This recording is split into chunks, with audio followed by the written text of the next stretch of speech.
বুবলির সঙ্গে টক্কর দিয়ে এবার মালয়েশিয়া ভ্রমণে গেলেন অপু বিশ্বাস।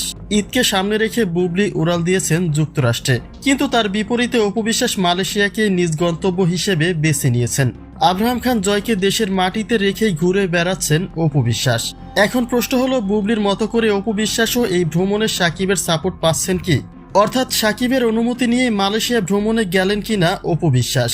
এবং দ্বিতীয় প্রশ্ন হচ্ছে, আব্রাহাম খান জয় কি তবে সাকিবের কাছেই রয়েছে? চলুন তার বিস্তারিত জেনে নেওয়া যাক।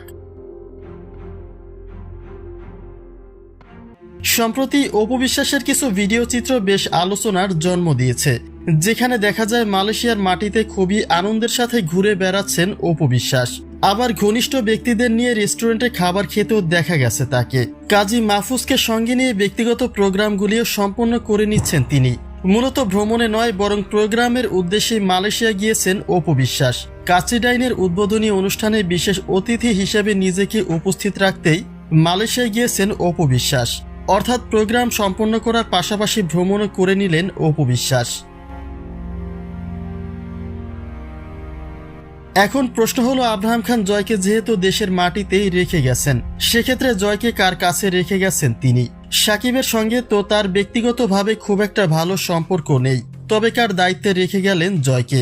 এখানে জয়ের বিষয়টি হয়তো স্পষ্ট নয়, কিন্তু সন্তানের ক্ষেত্রে পিতা হিসেবে সাকিবের বিষয়টি পুরোপুরি স্পষ্ট। আর তা হলো, স্ত্রীদের সাথে সম্পর্ক বিবেচনায় কখনোই ছেলেদের দূরে ঠেলে দেন না সাকিব খান। তিনি বরাবরই সন্তানদের ক্ষেত্রে একজন দায়িত্বশীল পিতা।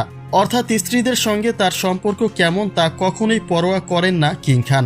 তিনি সবসময় ছায়ার মতো সন্তানদের পাশে থাকেন।